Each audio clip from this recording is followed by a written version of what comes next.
1925, the wicker business was booming. Everyone was wicker crazy. Every chair on every set at every major studio was made of wicker. And I made 92% of them. What happened? What happened? Who are you? What am I doing here? Well, what am I doing in these clothes? I'm cold.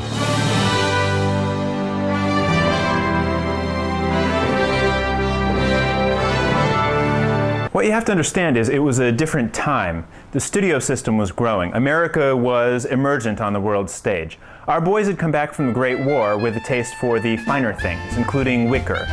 Wicker was perfect for the picture business. Strong and lightweight.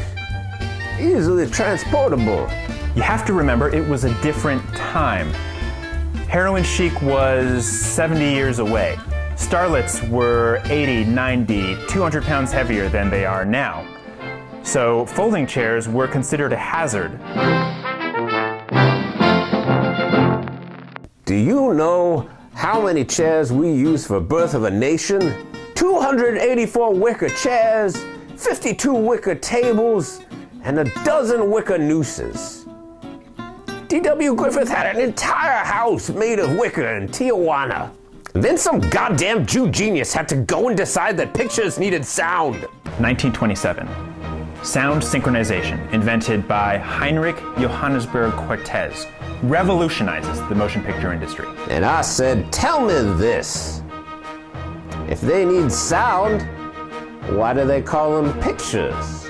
Actors could no longer get by on just their looks and walking ability. This ended the careers of some legendary stars, such as Earl Lispy Joe Collins, Gordon Duck Voice Orion, and Carolyn Deaf-Mute Ronson.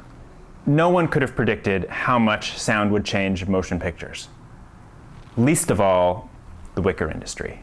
All right, you love her, she loves you, but you can't be together because you're a bootblack and she is a duchess. Got it? Got it. All right, let's roll. Action. I want to be with you. And I you. But we can't be together because I'm a bootblack and you're a duchess. I'm sorry, I can't hear them. What's that awful noise? What? Why? This was shocking. Shocking. You have to remember, it was a different time. What? That's terrible news.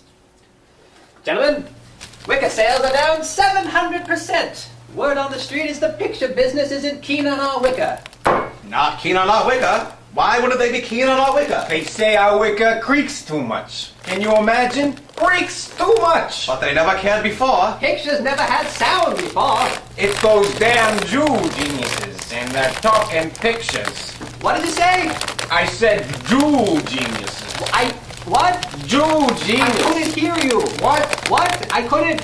Nothing. What were you saying? I can't.